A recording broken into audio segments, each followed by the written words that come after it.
So thank you for accepting this interview. Thank you for asking. I'm very grateful. And first of all, I want to ask you. You have written 25 around Yes. novels in 20 years. How you do that? I didn't get out of the house much. I started when I was quite young. It turns out it's a special interest, I think it would be fair to say. I really enjoy it. I get paid to do what I love. I think that's the best answer. I think if everyone gets paid to do what they love, they tend to be more productive.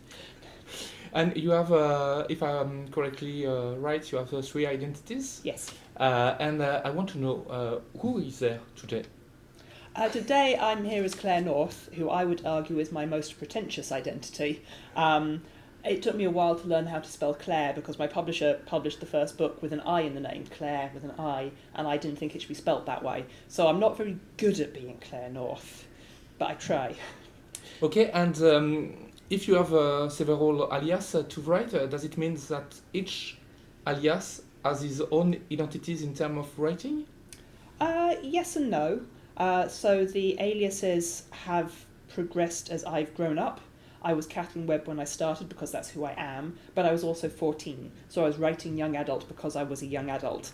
And then when I became older, so hit my early 20s, I changed to Kate Griffin because I was writing more grown-up books. So it wasn't that the writing was changing deliberately, it's that I was changing as a human being. If you don't change as a human being over the course of 20 years, you are probably a stone and dead. So I think it doesn't reflect a deliberate attempt to change my writing. I think it reflects that I have changed as a person. Okay, and so you have a trilogie that is Games House with 3 volumes. Each volumes with his own story. Can you explain us what is the Game House? I'll give it my best shot. I wrote the Games House several years ago now, so let's see if I can do this. I once got 8 out of 10 on a quiz on one of my own books, so I'm going to nail this. The Games House is, on the surface, a house where you may go to play games. It appears in many places at many different times. Sometimes the door is there, sometimes the door is not. And on the surface, the games can be chess, they can be cards, you can play for cash, you can play for favours. But the more you look into it, the deeper that actually goes. And you begin to realise that some of the things you're playing for might be years of life, or someone's sight, or someone's knowledge, or ownership of something massive, ownership over a king, or a soul, or a country. And the games themselves also grow the more you look. So chess is no longer done on a 2-dimensional board. You might be playing it in the rooms of power, in parliament, in a palace. And so the more you look at the Games House, the deeper the game gets and the bigger the game gets, until you realise that, in fact, the players are playing to control the whole world. Yes, and we see that there is many things that are lined in the first book. You have chosen Venice, and it's very local. In the second one, it's Thailand, so we are at the country, and in the last one, at the world game. And the question I have about the first one, that is Serpent, if I correctly remember, it's a woman that takes the lead on the game. It's strange due to the period. Is there a message or something you want to pass to us? I think I chose a woman even though the period is hilariously patriarchal. Precisely because of that, people tended to ignore women. Most of world history is male historians ignoring the existence of 50% of the population. And though that is oppressive and vile and violent, sometimes it can also be powerful. If you are not seen as a threat, in many ways you can get away with certain things that you might not be able to get away with in other contexts. As I say this sentence, I realise that I've just pitched the latest trilogy, which is the Penelope trilogy. Damn it, I'm not an original writer after all. But that was the idea. It's the idea of the invisible power, of the threat not taken seriously. And in the same way, we know since the beginning that the master is a mistress of the game house, and we take time to have more information about her. Yeah, I think the Games House at its deepest level is a great leveller. I think once you get into kind of the biggest games, it's no longer about the power you walked in with, it's about pure mind, pure control and intellect. And in that sense, it would make sense that a woman can also be the games master, because once you strip away the natural privilege that is given to a man and you're just playing on a pure level of intellect, then everything is equal, including the sexes. And you are discussing about patriarchy and this kind of stuff. Yesterday, what is your vision of science fiction and patriarchy?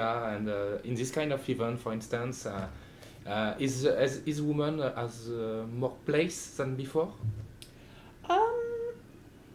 I think women do have a bigger place in science fiction than we had decades ago. I think if you look back even 20 years, 10 years, you could name Ursula Le Guin, you could name Margaret Atwood. There wasn't a huge number of women you could name as massively huge in science fiction.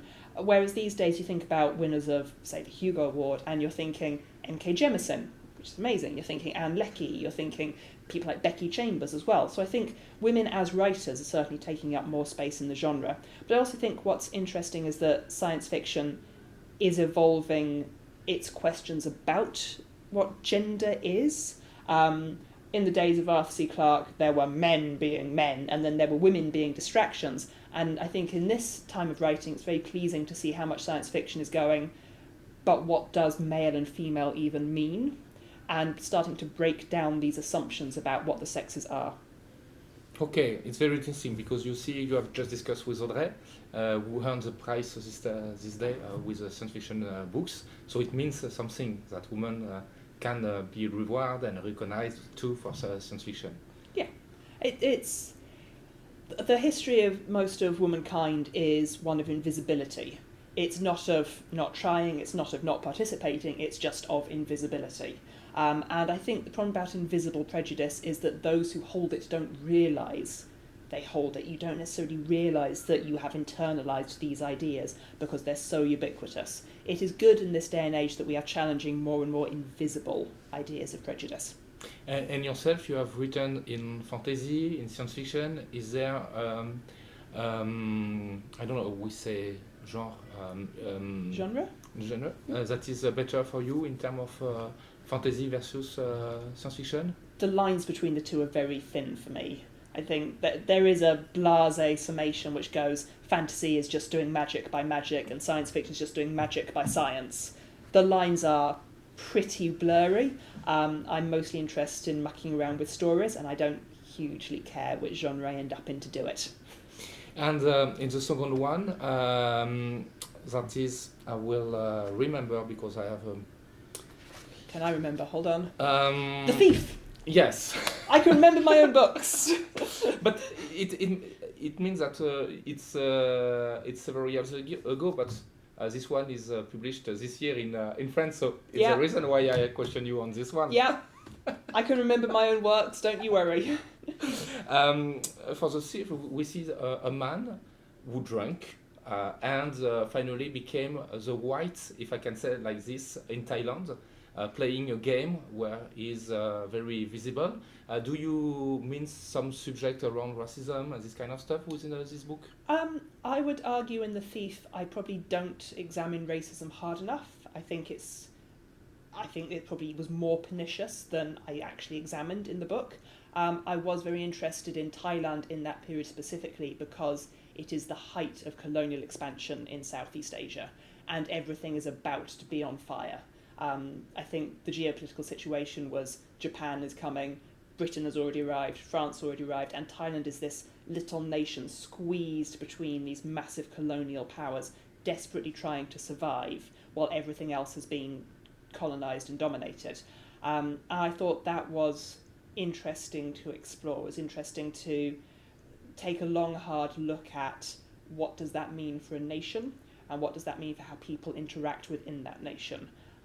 Whiteness is not just the colour of your skin in that context, it is about power and oppression. Those basically, it's power and oppression in that very specific geopolitical context, and I think that's interesting. And what we have not discussed about the first one, but it's present in the three books, are the hand that is given to the player, the cards they can play. Are you anxious about the fact that people can perceive it as a complotism? The fact that people manipulate the other and this kind of stuff? Concerned in what sense? In the sense of with the actuality, we say no, it's not the real thing. Something are hidden to us, and this kind of stuff. And in this book, we see many people that are manipulated. Yeah. So I'm not a conspiracy theorist. I think most conspiracies that do the rounds of the internet tend to be extreme and tend to come from a place of massive anxiety and fear. I don't think you need a conspiracy to look at the world and go, oh God, we're being manipulated. I think you can fundamentally look and say, well, social media is creating algorithms to get more views. The nature of that algorithm fuels fascism and fuels sexism. That's not even hidden. That's not a conspiracy. It's just the reality we live in. You can look at, say, the climate crisis and say fossil fuel companies have known since the 1970s that they were destroying the world. We have vast evidence this is the case. Their own internal documentation said this is destroying the world. And yet they have continued and continue to this day to deny that conversation and prevent action. That's not a conspiracy theory. That's not hidden. That is literally just capitalism at work. And so in that sense, I don't think you need conspiracy theories to be concerned and go, things being manipulated. The British Parliament is so full of millionaires. Our cabinet is millionaires who went to private schools. They went to Eton, they went to Oxford, they went to Cambridge. You don't have to have a conspiracy theory if what you have is entrenched power that will defend itself and not even realise that in defending itself, it is oppressing the majority. So, am I worried? Yes, capitalism, patriarchy, real problem. But you don't need the Illuminati for that, you just need entrenched power. And it's real that in UK you have been very manipulated between Brexit and this kind of stuff. We've been shafted. Shafted is the word. I don't know how you translate that in French. We were screwed. And again, we were screwed by entrenched power. Yes, and because this fact is very present all around the three novels. And in the last one, we have the final game. Can we say that in this way? Where the power is between Silver and the actual mistress. And you have chosen chess.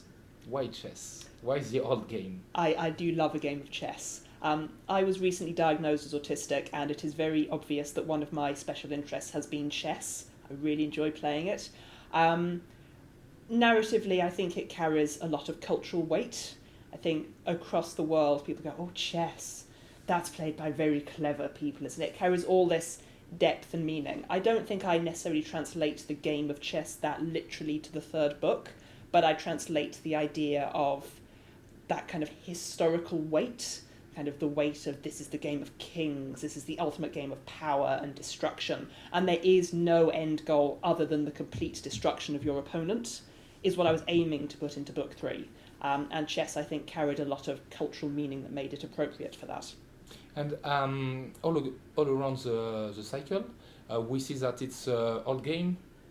There is no media game. I imagine at the time that it could be this kind of a big game with Google finding a golden prize or this kind of stuff, and we don't see this in. It is a choice to have old game and not technological ones. Well, I think I wanted it to feel very, very real. I wanted it to feel weighty. I think if you've spent 2 novellas building up to the third novella, then you have to pay off the promises of book 1 and book 2. And in that sense, I think you can't have anything less than people dying, worlds burning, everything being an explosion, because you spent so much time getting to this point. We see Silver in books 1 and 2 mustering material, and I think it's quite important that that then pays off in book 3 in the most spectacular way. And you have seen all the cover of your books. They are France. Beautiful. I am very grateful to my publisher. Yes, it's a guy that is near to me. Do you have discussed with your translator, that is Michel Paget. To discuss some points of the novel or something like that? I have, actually. It doesn't always work out that way. A lot of the time you don't talk to the translator, but Michel is very, very diligent and really, really good and has done a fantastic job. I was also very lucky because when the novellas came out in English originally, they came out only as ebooks, and the editorial process on them was much shorter than usual and much less thorough. So with them coming out in French, not only are you getting an excellent translation, I actually think you're getting a better version than you got in English, because Michelle has really taken the time to be like, this doesn't work, and that doesn't make sense, and this is a mistake, which I didn't have as much time to do in English. And as a writer, when you heard